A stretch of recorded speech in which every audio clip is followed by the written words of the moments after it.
The base was quiet that evening, the kind of quiet that always felt heavy, as if it carried secrets with it. The desert air hung low and still, smelling faintly of oil, dust, and sweat. From the outside it looked like any other military compound, rows of concrete barracks, chain-link fences topped with wire, and the low hum of floodlights buzzing against the darkening sky. Inside, though, the atmosphere was different. Not hostile, not openly cruel, but charged with something unseen, like a storm brewing behind the horizon. It was the kind of silence that made you wonder what words had been said earlier, what laughter had been shared, and what insults had been buried in the day's routine. For most of the men, life here was predictable. Wake up at dawn, train until the body is pushed to its breaking point, eat, train again, sleep, and repeat. There was comfort in that sameness, even when the drills left their skin raw and their muscles screaming. Predictability was safe. But predictability had cracks, and those cracks showed when someone stood out, when someone didn't fit into the rhythm that kept the others steady. She was one of those cracks. A woman in a place where women were rarely taken seriously, and a black woman at that. She carried herself with an air that unsettled the men around her, not because she was loud or arrogant, but because she didn't shrink. She didn't play small, and that bothered them more than they admitted. Her tattoo didn't help either. Ink curled down her arm in bold black strokes, sharp and unapologetic. It wasn't just decoration. It was a story she carried with her, and though she never explained it, the men whispered about it when they thought she couldn't hear. The SEALs had their own language, the kind built from years of enduring and surviving together, where every joke was a test and every insult had a weight behind it. They mocked her. Tattoo the way kids poke at something they don't understand, laughing in groups, tossing words across the room like knives they expected to land dull. It was never just about the ink. It was about her place among them, about whether she belonged. She didn't respond the way they expected. She didn't explode, didn't break down, didn't try to explain. She let the comments hang in the air, answering them only with silence and an unshaken stare that cut through their laughter. That unsettled them even more. It wasn't the reaction they wanted, and it wasn't the submission they thought they deserved. But behind that stillness, behind the unbroken look in her eyes, there was tension. It wasn't obvious, not yet, but it sat like a shadow just out of sight. She carried it the way someone carries an old wound, hidden under layers but never fully healed. She had fought too hard to get here, to be seen as anything other than a token or a target. Her presence alone was proof of battles no one in that room had witnessed, battles that had left scars deeper than any knife or bullet could carve. The men didn't know her story. They didn't know the nights she spent wide awake, turning over memories she couldn't share. They didn't know the way she clenched her fists in private, reminding herself that she belonged even when the room tried to convince her otherwise. To them, she was an outsider trying to wear a uniform that wasn't hers. To her, they were gatekeepers of a world she had already fought her way into. Among them, though, there was one figure who stood differently. The General. He wasn't always present in their day-to-day routines, but when he was, the air changed.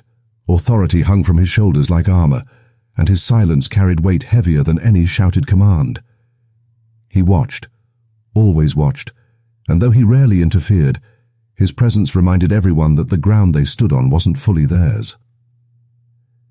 That night, when the mocking grew louder than usual, it seemed like just another ritual. The laughter rolled over the walls, sharp and biting, the kind of laughter that was meant to remind someone of their place. It was ugly, but it wasn't new. And still, the moment held something fragile, something ready to snap. Because when words go too far, when pride collides with cruelty, when silence is mistaken for weakness, something always breaks. The tattoo was more than ink. The men didn't know that yet, but they would. And the general, with his secrets buried in his own skin, was about to change everything. The air inside the compound never stayed calm for long. The routines might have looked steady from the outside, but beneath them, tempers simmered, egos scraped against one another, and small insults grew into sharp barbs that left bruises no training could toughen. For the woman, every day began with her body on edge, because she knew the laughter about her tattoo wouldn't stop with a single joke. It grew into something larger, a game they played, daring each other to see who could get under her skin first. It started with remarks during drills. One of the men, a blonde seal with a scar running down his cheek, would smirk and whisper something to the man beside him, both breaking into muffled laughter when she jogged past. Another day, a crumpled sketch of her tattoo appeared on the barracks floor, exaggerated and crude, with words scribbled around it. She pretended not to see it, but she did. They all knew she did, and they laughed louder that night. The tattoo wasn't just art. It was memory. It was blood. It was survival. The lines marked her family's history, a story of struggle she never shared because she didn't owe anyone an explanation. Yet to them, it was a target. The mocking wasn't about the design, it was about control. They wanted her to flinch, to admit they had power over her. And when she didn't, their frustration grew sharper. Some of the men didn't hate her, but they stayed quiet. Silence was easier than stepping into the fire. That silence, however, was its own betrayal. It told her exactly where she stood, and it deepened the ache she carried with her at night. The general wasn't blind to it. He was a man who had seen soldiers destroy each other from the inside out long before a bullet ever hit their bodies.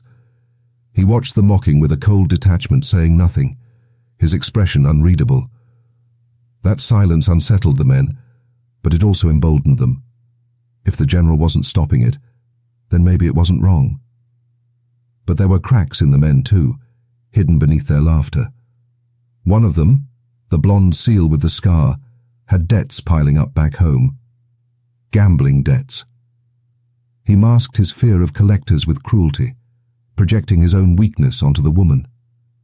Another one, quieter but crueler, carried the shame of a failed marriage he never talked about, drowning himself in the only place where he felt powerful, by cutting down someone else. They mocked her not just because she was different, but because she mirrored the fragility they refused to face in themselves. The woman had her own battles. Every night she wrote in a small notebook she kept hidden in the bottom of her locker. Her words weren't complaints or confessions, but reminders. You are here. You fought for this. You don't leave because they want you to. She wrote until her hand ached, as if putting the words on paper kept her from collapsing under their weight. Yet even with her strength she was human. The loneliness crept in like frost. It wasn't only the mocking that pushed her. It was the whispers that she didn't deserve her rank. It was the look in their eyes when she outperformed them in drills. Every time she ran faster or lifted heavier, their pride cracked. They wanted her to stay beneath them, to confirm the story they told themselves, that she was weaker, that she didn't belong. But every time she proved them wrong, their resentment deepened. One night, things tipped further. After a long day of grueling drills, when the men gathered in the barracks with beer and jokes, the laughter turned vicious. They dared one another to come up with the most insulting version of her tattoo. One man claimed it looked like a child's scribble, another said it marked her as cursed. Their laughter rolled through the room until it turned into chanting, echoing off the walls. She walked past them, calm on the outside, but her chest burned. They wanted her to crack. She wouldn't. What no one knew was that the general carried ink of his own. Hidden beneath his sleeve was a tattoo almost no one had seen. It wasn't decoration either. It was memory, grief and shame wrapped into one. The sight of their mockery stirred something buried in him, but he kept it inside. He had learned long ago that silence was power. Still, the storm inside him grew.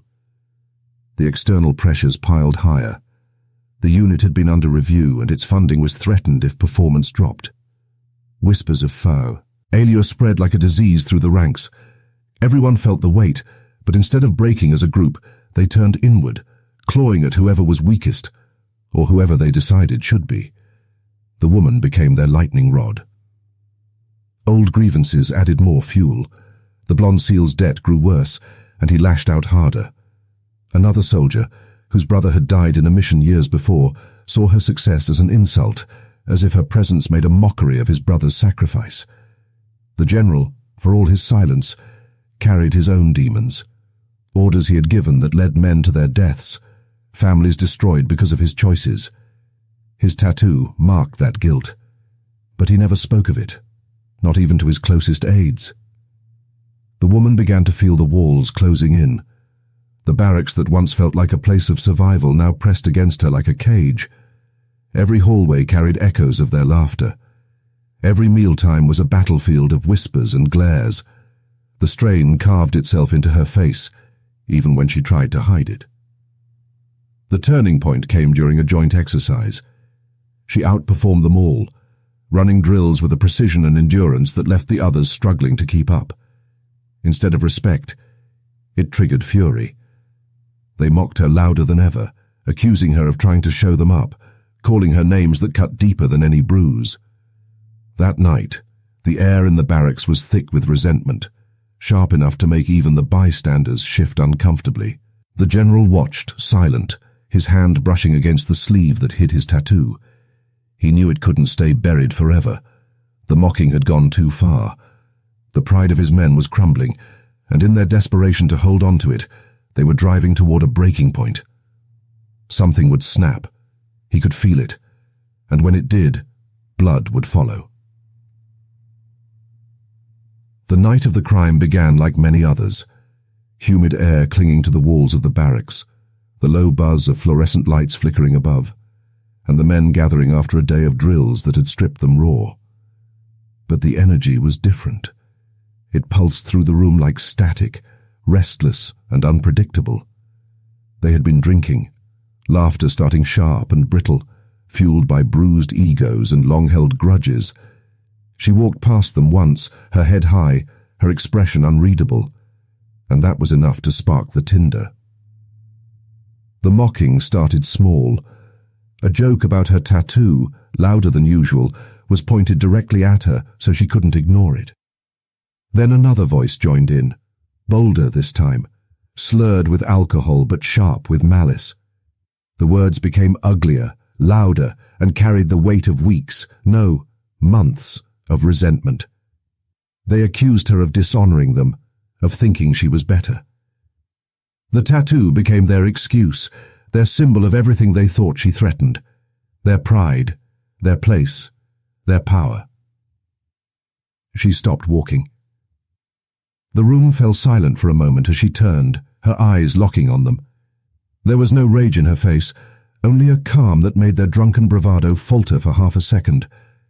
But then one of them, scarred cheek, already seething from his own private demons, stepped forward, spitting words meant to humiliate.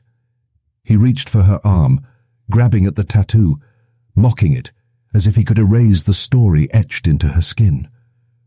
Her body tensed. A shove, sudden and sharp, sent him stumbling back. The room exploded. Chairs clattered, voices rose, and the tension that had been festering finally broke loose. The others closed in, circling her, their laughter replaced by snarls, by years of anger condensed into this single furious moment. The crime didn't unfold in silence. It was loud. Shouts, fists slamming, boots scraping against the concrete floor.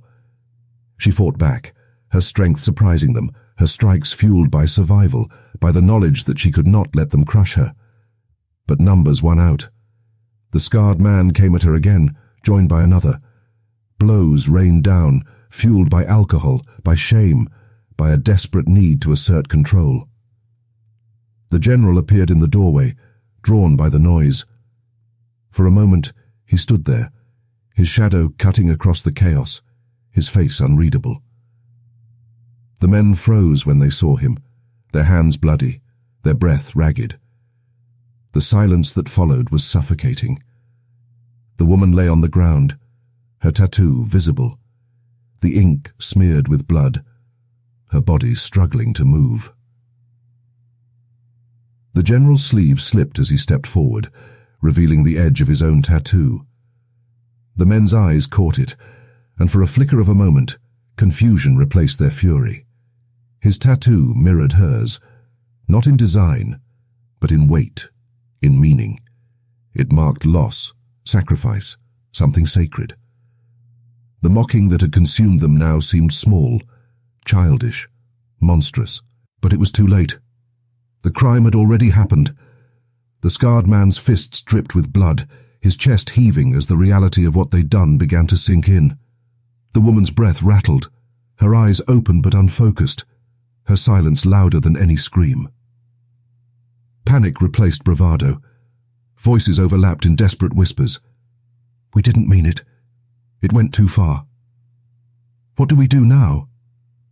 Some tried to justify it, claiming she had provoked them, that she had no place here. Others simply stared, their faces pale, the weight of their actions pressing down harder than any drill ever had. The general didn't shout. He didn't accuse. He only stared at them, his eyes cold and heavy, the silence breaking them more than any punishment could. In that silence, every man felt the truth. They had crossed a line they could never return from. The room smelled of sweat and iron, of spilled beer and blood. The woman's tattoo, the very thing they had mocked, now glistened in the harsh fluorescent light, a mark they could never erase. Their laughter had turned into violence, and their violence into something irredeemable. In the seconds after, the barracks were no longer just a room. It was a crime scene, and they were no longer just soldiers. They were perpetrators, bound together by the horror of what they had done. The barracks never felt the same again. What had once been a place of routine and hard discipline now smelled like regret. The concrete floors, scrubbed clean of blood, still held the memory of that night. No one said it out loud, but every man who walked those halls felt it pressing against their chest. The laughter that had once filled the air had vanished, replaced by a silence so heavy it bordered on unbearable. The first reactions were frantic, messy, and desperate. The scarred man whose fists had struck the hardest tried to explain it away. He insisted it had gotten out of control, that no one meant for it to end like that. But his voice shook when he said it, and the others knew he was lying to himself more than to anyone else. Another tried to pin the blame on her, saying she provoked them, that she should have walked away. But even as the words left his mouth, they rang hollow. The general's silence after the crime had made sure of that. They all carried the scene with them, replaying it over and over. Some drowned it with alcohol, drinking until their vision blurred and their thoughts numbed. Others avoided mirrors, afraid to see the face of the man they had become staring back at them. For many, sleep became impossible. Nightmares dragged them back to the sound of fists hitting flesh, the gasps for breath, the smear of ink and blood under the harsh lights. The general, though outwardly composed, carried it in a way none of them could read. His expression gave nothing away, but inside he was split open. The sight of her tattoo, her blood, and their cruelty had awakened old wounds he had buried under years of command. His own tattoo felt heavier now, as if the ink itself burned into his skin. He had watched the crime unfold, had arrived too late to stop it, and now he bore the weight of knowing he could have done more. Outside the walls of the compound, the truth seeped slowly into the world. At first, it was whispers, a training incident, a misunderstanding. But the story couldn't be contained. The military carried too much history of silence, too many buried scandals, and this time, the details clawed their way to the surface. Her family was the first to feel the blow. The news delivered to them was wrapped in official language, sterile and cold. An altercation, unexpected circumstances, tragic loss. But no amount of polished words could disguise what had really happened. Her mother wept until her body gave out. Her father sat in silence for days, speaking only to ask why she had to fight so hard for a place that would take her life from her. The community reacted with anger and grief. For some, she had been a symbol, proof that barriers could be broken, that determination could carve out a place in even the hardest of worlds. Her death shattered that hope, replacing it with rage. Protests rose outside the gates, voices demanding answers, demanding justice. The media latched onto the story, headlines screaming about racism, sexism, and brutality inside the ranks. Every photograph of her tattoo became a banner, a symbol of resilience, silenced too soon. The men who had mocked her found themselves under a spotlight they were not prepared for. Their reputations, once built on pride and loyalty, unraveled in public view. Families turned away from them. Friends questioned them. They tried to defend themselves, some doubling down on their excuses, others retreating into silence. But the public saw them for what they were, and no amount of denial could change that. The scarred man crumbled fastest. The debts he carried before now meant nothing against the weight of guilt pressing down on him.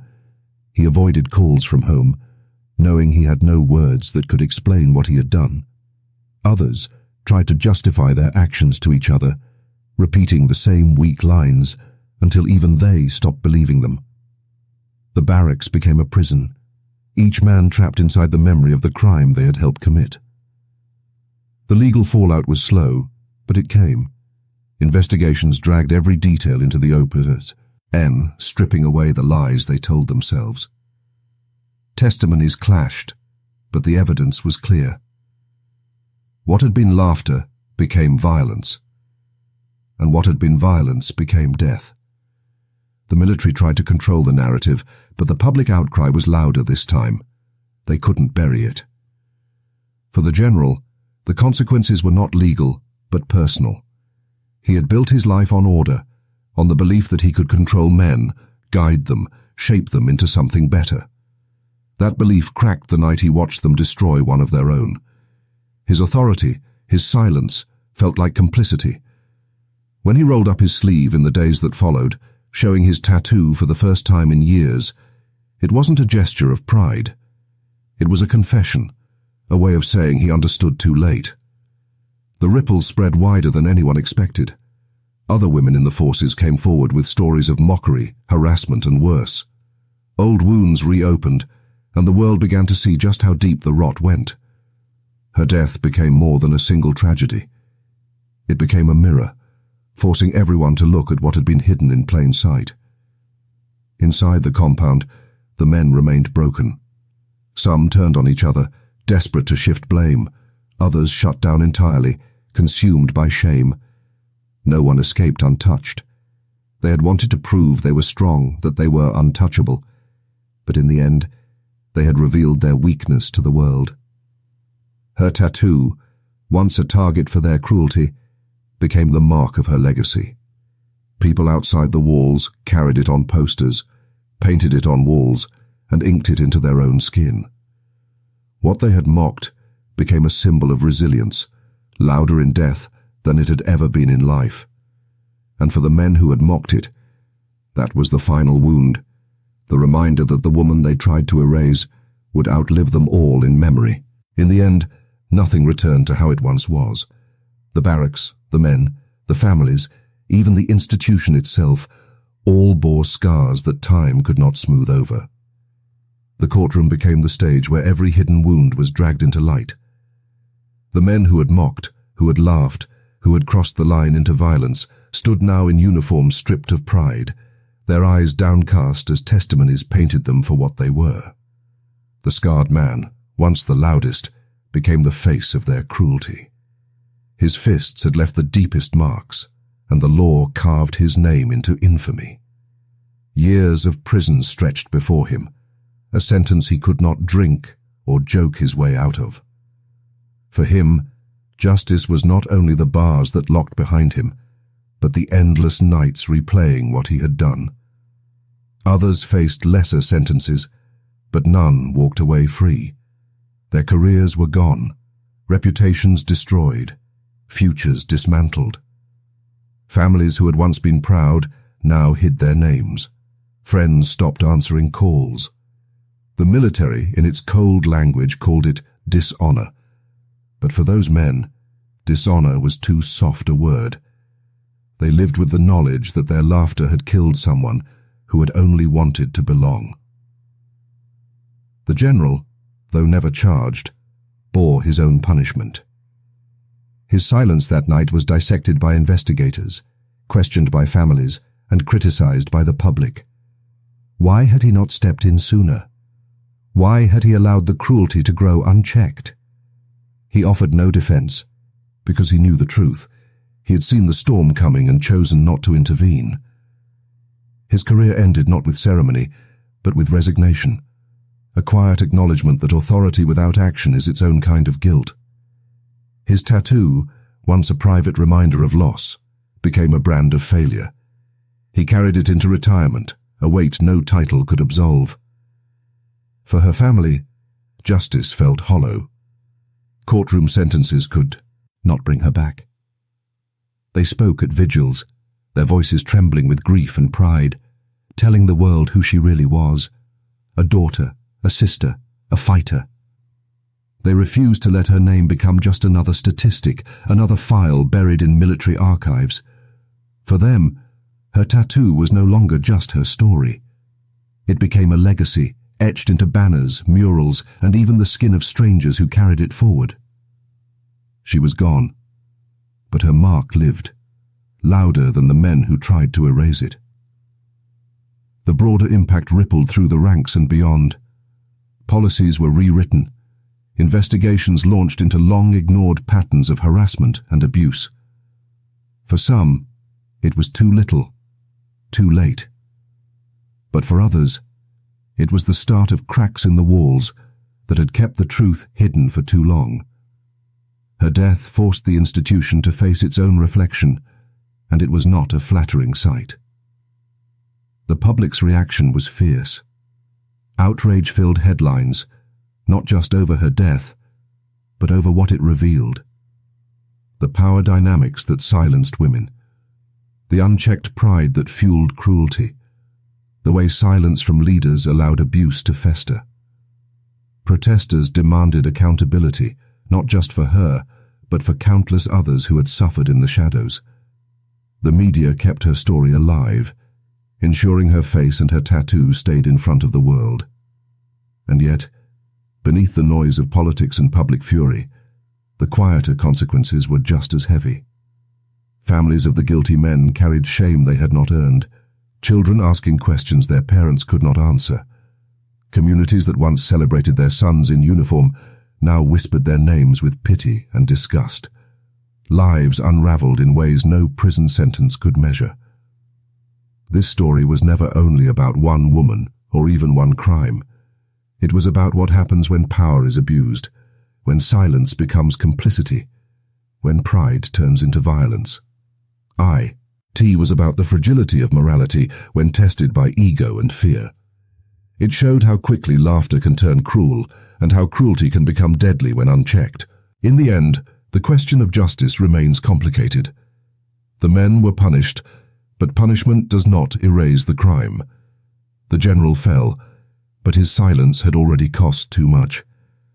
Her family mourned, but mourning never fills an empty chair at the table. What remained was the echo of her resilience, the tattoo they tried to break, but only made stronger in memory. The story forces us to look at ourselves, at the ways we treat those who stand out, the ways power shifts in groups, the ease with which cruelty can be justified when disguised as humor. It asks us to think about morality not as grand gestures, but but as choices made in small, crucial moments. Whether to laugh, whether to stay silent, whether to step in before it's too late. Her life and death became a mirror, reflecting both the worst and the best of human nature. The worst in those who mocked, who struck, who stayed quiet. The best in those who carried her memory forward, who refused to let her story be silenced, who used her tattoo as a banner of change. And so, her story ends, not in the barracks where it began, but in the hearts of those who remember. Justice may never feel complete, but her legacy ensures the crime is not forgotten. In a world that often buries uncomfortable truths, she remains a reminder that silence is never neutral, that cruelty is never harmless, and that even in death, one voice, one story, one tattoo can change everything.